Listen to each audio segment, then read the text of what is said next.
আরেকটা জিনিস মনে রাখতে হবে যে কেউ কারো রিজিকে ভাগ বসায় না, কেউ না।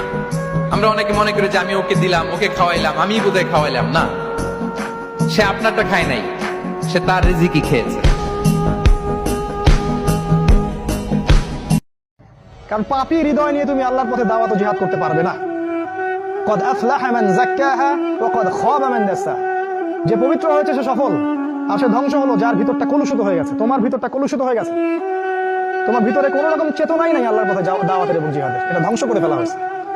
কারণ পাপ করতে করতে করতে করতে তোমার ভিতরে কালিমা লেপন হয়ে গেছে। কারণ তুমি দিনে একটা বারো আল্লাহকে বলো না আস্তাগফিরুল্লাহ ওয়া আতুবু ইলাইহি।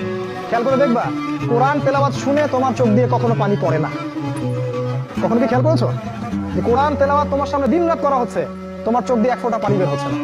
কেন বের হচ্ছে না? কারণ তোমার ভিতরে সেই পরিশুদ্ধ হৃদয়টা নাই, তাসকিয়া নূরটা নাই, পাপ দিয়ে ভর্তি হয়ে গেছে।